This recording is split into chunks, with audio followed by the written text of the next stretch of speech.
अगर पंजाब का किसान है तो खालिस्तानी हो जाता है, अगर कोई मुसलमान उसमें उनका समर्थन करता है तो आतंकवादी हो जाता है, कोई अगर पढ़ा लिखा व्यक्ति आ जाता है तो कम्युनिस्ट हो जाता है। किसानों को मंडियों के चुंगल से मुक्त करना चाहिए, ये हमने नहीं कहा, ये समाजवादी पार्टी के मुखिया की लाइन है। ये लोग केवल पहलाने फुसलाने का काम कर रहे हैं। आज किसानों के नाम पे कंधा किसान का है, लेकिन बंदूकें अलग अलग पार्टियों की हैं। मैं आपसे कहना चाहता हूँ कि किसान क्रेडिट कार्ड किसने दिया? हमारी सरकार ने दिया, अटल जी ने दिया। नमस्कार, मैं शिवांगी और आप देख रहे हैं द बोलती बात।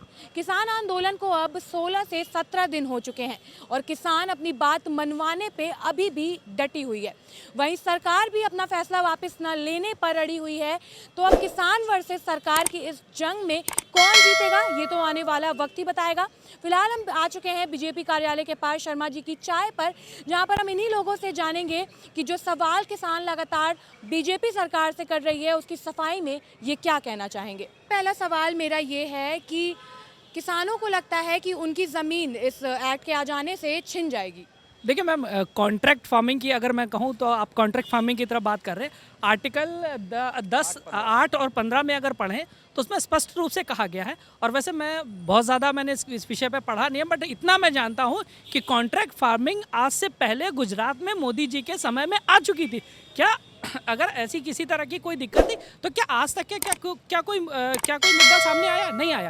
कहीं ना कहीं किसानों को गुमराह किया जा रहा, और जिस तरह से वामपंथी लोग अपनी रोटियां सेक रहे हैं, राजनीतिक दल जो वेंटिलेटर पे पड़े हुए, जिन्हें आज तक के कुछ मिल नहीं रहा था, आप देख सकते हैं जिन चुनाव में जिनकी जो हालत हुई, आज उन्हें बैठे बैठाए एक सिंकारा नामक एक च्यवनप्राश मिल चुका है किसानों के तहत। आज वो कहीं ना कहीं अपनी रोटियां सेक रहे हैं और अपने आप को फिर से खड़ा करने के स्टैंड करने की कोशिश में लगे हुए हैं। किसान को सीधा सीधा गुमराह किया जा रहा है। जिस तरह से आप देख रहे हो, जिस तरह से शर्जील इमाम को रिहा करने के नारे लग रहे हैं, और जिसने देश तोड़ने की बात करी उसके नारे, उसको किसान आंदोलन से जोड़कर क्या मतलब, मैं समझ नहीं पा रहा हूँ। मैं तो जनता जानना चाहती है कि आखिर ये है क्या? ये आखिर में किसान आंदोलन है या वामपंथियों का आंदोलन है? जैसे अभी इन्होंने नारे की बात की है कि नारे लग रहे हैं, देशद्रोही नारे लग रहे हैं, एक तरह से आपने बताया, तो ये भी एक एंगल आ रहा है। जैसा कि अभी मुझे आपने बताया था कि आप किसान हैं, तो खालिस्तानियों का नारा लग रहा है कि वो जो किसान है वो खालिस्तानी है, पाकिस्तानी है। तो इस पर आप क्या कहना चाहेंगे? देखिए, हिंदुस्तान में सबसे ज़्यादा अगर कहीं गेहूँ बोया जाता है तो पंजाब में बोया जाता है। पंजाब का किसान अगर आज अपने हक की लड़ाई लड़ रहा है, अपने लिए लड़ाई लड़ रहा है, और हिंदुस्तान के किसान की लड़ाई लड़ रहा है, अगर पंजाब का किसान है तो खालिस्तानी हो जाता है, अगर कोई मुसलमान उसमें उनका समर्थन करता है तो आतंकवादी हो जाता है, कोई अगर पढ़ा लिखा व्यक्ति आ जाता है तो कम्युनिस्ट हो जाता है, और कोई पढ़ी लिखी लड़की आती है तो फेमिनिस्ट हो जाती है, और कोई दलित और कोई आदिवासी और कोई पिछड़ा समाज का लोग आते हैं तो कहते हैं ये नक्सलवादी हैं। इस तरीके से लगातार किसानों पे टारगेट किया जा रहा है। आप बताइए, एमएसपी जो इन्होंने लागू की है, इससे अगस्त में ही अडानी जी ने अगस्त में ही सोनीपत पे अपना गोदाम बना लिया। एमएसपी लागू होती है सितंबर में। आज आप बता दीजिए इनको कैसे जानकारी पड़ गई कि ये कानून लागू होना चाहिए। पहले वाली एमएसपी जो क्रय केंद्र पे गेहूँ का दाम, आज गेहूँ का दाम 1800 कुछ रुपया कुंटल है, किसान बेच रहा है।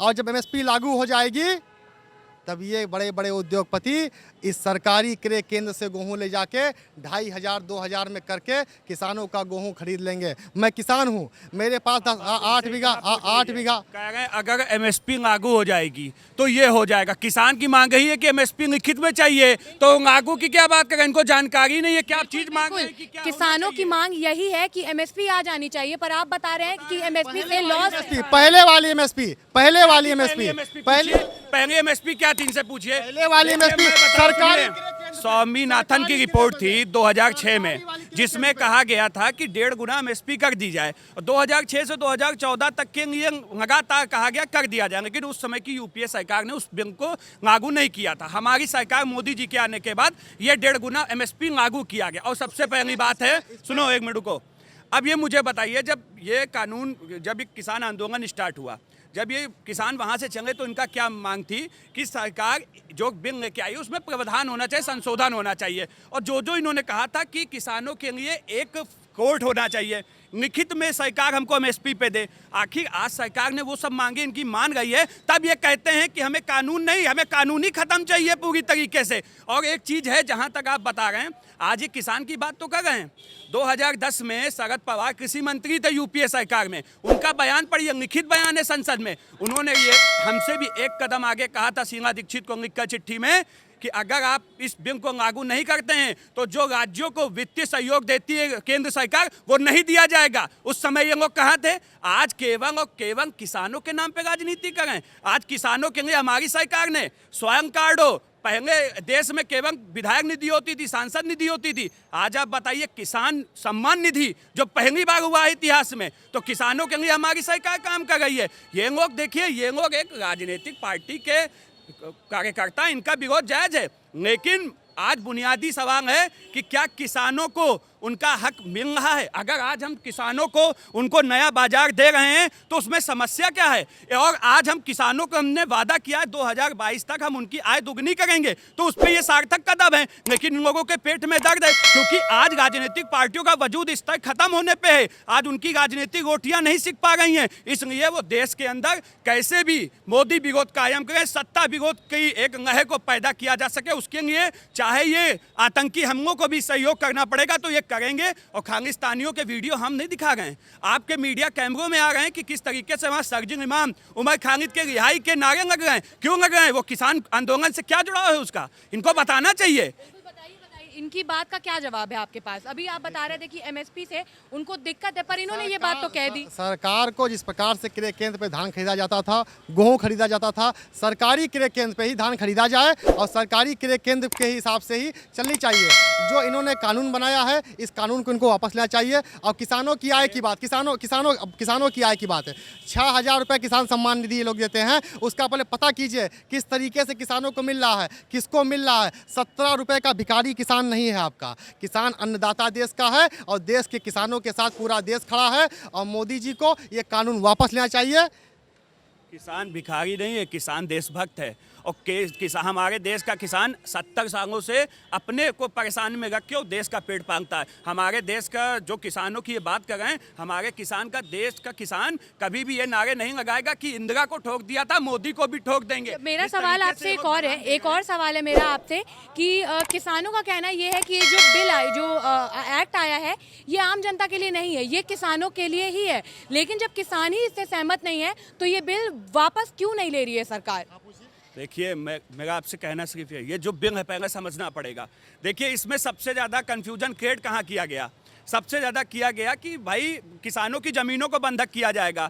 आप किसानों के एक्ट को पढ़िए ना, अगर आप पढ़ेंगे 8 और 15 में साफ लिखा हुआ है, ना किसानों की ज़मीन बंधक होगी, ना लीज पे ली जाएगी, ना किसी तरीके का उससे कॉन्ट्रैक्ट होगा। तो ये समस्या क्या है? देखिए, समस्या ये है कि किसान आज अपने खेत में है, किसान के पास इतना समय नहीं है कि वो रोज की जिंदगी छोड़कर वो आके धरना प्रदर्शन करेगा। मैं बिल्कुल मानता हूं कि कुछ जो हमारे किसान भाई हैं वो धरने पे हैं, उनसे लोकतांत्रिक देश में शांतिपूर्ण से किसी भी समस्या का हल के लिए सरकारों ने दरवाजे खोल रखे हैं और संवाद कायम है। किसान, आप मुझे बताइए ना, अगर आप किसान चलता ट्रैक्टर क्या पुलिस के ऊपर चढ़ा सकता है? आपने कल एक वीडियो मैं आपको दिखा दूं किस तरीके से तलवारें लहरा के वहां कही जा रही है कि इंसाफ होगा। तो क्या ये क्या संदेश है? ये क्या किसान हमारा भाई इस तरीके से कर सकता है? 70 सालों में नहीं किया। हमारा किसान अपनी मुसीबत को अपने तक रखता है, लेकिन कभी भी वो देश के खिलाफ नहीं जा सकता, देश के विरोधी कोई बात नहीं कर सकता है। देखिए, मेरा कहना सिर्फ ये है कि जैसे आप किसान क्या हमारा देशभक्त होता ही, आप जानते हैं किसान कभी भी देश विरोधी काम नहीं करता है, ना देश विरोधी ताकतों में लिप्त होकर वो देश के खिलाफ कोई षड्यंत्र रचता है। ये पूरा साफ है। जिस तरीके से आप बताइए ना, जब कांग्रेस ने किसान नेता वहाँ पर साफ कह रहे हैं कि मेरे स्टेज पर कोई भी नेता नहीं आएगा या कोई भी पार्टी का बैनर नहीं होना चाहिए, तो ये बेगानी शादी में अब्दुल्ला दीवाना वाले अखिलेश यादव पहुंच जा रहे हैं, इनके कांग्रेस के नेता पहुंच जा रहे हैं। आपने दीप सुरजेवाला को सुना होगा, उनको परसों किसानों ने भगाया है। आपने वो वीडियो ना मैं दिखा दूं? तो ऐसे तो नेता हैं जो जहां पर इनका काम नहीं है। जब किसान, देखिए मैं कह रहा हूं, किसानों की समस्याएं हैं तो वो संवाद सरकार कर रही है, वो संवाद से ही कोई रास्ता निकलेगा। अगर आप किसानों के नाम पर उत्पाद बचाने का प्रयास करेंगे तो वो कतई बर्दाश्त नहीं किया जाएगा। लेकिन मैं फिर कहना चाहता हूँ, हमारे किसान भाई वहाँ पर भी जो भी बैठे हैं उनसे भी हमारी सरकार संवाद कायम करेगी और जो भी उचित कदम है वो किसानों के हित में लिए जाएंगे। लेकिन मैं कहना चाहता हूँ, अखिलेश यादव जी आज इतनी छाती पीट गए, लेकिन उनके पिताजी एग्रीकल्चर, उसके एक रिपोर्ट आई है, उसके मेंबर हैं, उसमें आप जानती हैं उन्होंने साफ कहा है कि किसानों को मंडियों के चुंगम से मुक्त करना चाहिए। ये हमने नहीं कहा है, ये समाजवादी पार्टी के मुखिया की लाइन है।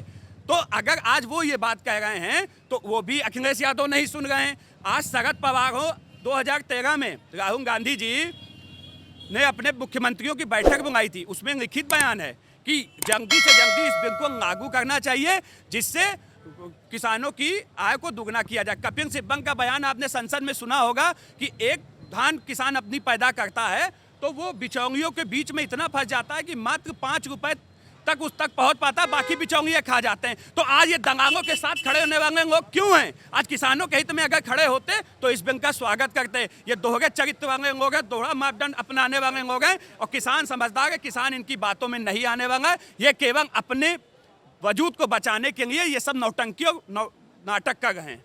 जैसे अभी आप बता रहे थे, तो हमने जब किसानों से बात की वहाँ पे दिल्ली में, तो उन लोगों ने यही बताया कि उनका 26 जनवरी तक रुकने का पूरा प्लान है। तो अगर वो यहाँ पर 26 जनवरी तक रुकेंगे तो आगे की फसलों का क्या होगा? इसमें आम सरकार की और किसान की लड़ाई में आम जनता सफ़र करेगी ना। महंगाई तो तब भी बढ़ेगी जब किसान अपना खेत छोड़कर आंदोलन पर बैठ जाएगा, तो आगे आम जनता के लिए भी तो मुश्किलें खड़ी हो जाएंगी। किसान की मांग क्या है कि एमएसपी को वापस लिया जाए।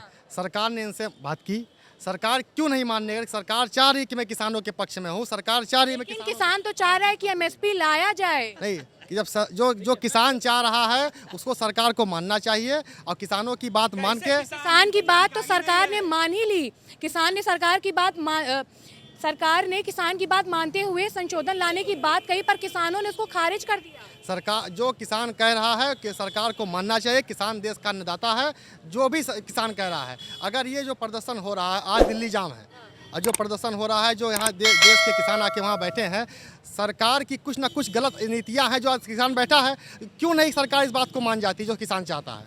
मैं इनसे सिर्फ इतना पूछता हूँ कि आज नहीं ये बहुत बड़े किसान है ना, तो इनसे पूछिए पंजाब की इन्होंने बात की, अगर सबसे ज्यादा धान एमएसपी पे खरीदा गया तो किस राज्य में खरीदा गया? जवाब है इनके पास, पूछिए। नहीं कांग्रेस की सरकार पंजाब में खरीदा गया, इनको जानकारी नहीं है और किसान आज की बात करनी है, हमको आज की बात करनी है। चलिए बताइए, जो इतने लोग वहाँ पे धरना दे रहे हैं, आंदोलन कर रहे हैं, वो सिर्फ पंजाब और हरियाणा के हैं, बाकी किसानों को दिक्कत कहीं नहीं आ रही है। किसान है कहीं।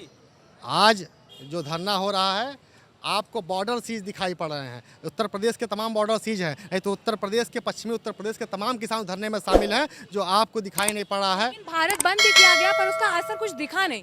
देखिए, भारत बंद किया गया, भारत बंद हुआ, पूर्णतः बंद हुआ, लेकिन जो सरकार जो चाह रही है वही उसी हिसाब से काम चल रहा है और किसानों के पक्ष में भारत अच्छी तरीके से 8 दिसंबर को बंद हुआ था।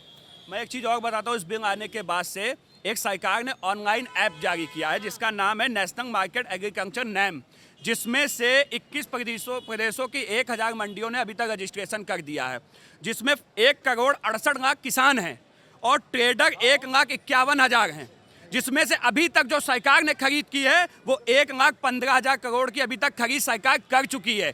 तो आज जब सरकार, ये लोग केवल बहलाने फुसलाने का काम कर रहे हैं। आज किसानों के नाम पे कंधा किसान का है, लेकिन बंदूकें अलग अलग पार्टियों की हैं। देश आज आपने देखा होगा, आज CNRC में भी इसी तरीके के धरने प्रदर्शन चल रहे थे और आज उन्हीं सब के किस तरीके से खुलासे हो गए आप जान रही हैं। और आने वाले समय में मैं बहुत जिम्मेदारी के आपके चैनल पर कह रहा हूँ कि इसमें भी अभी जांचें चल रही हैं, निकलने दीजिए। खालिस्तानी, पाकिस्तानी, इसमें सबके षड्यंत्र तो सबके खुफिया एजेंसी से ये भी खबरें आ रही हैं कि हिंसा की भी स्थिति वहां पर बन सकती है। अगर हिंसा हुई तो सरकार का अगला कदम क्या हो सकता है? देखिए, कोई हिंसा नहीं होगी, सरकार पूरी तरीके से मुस्तैद है।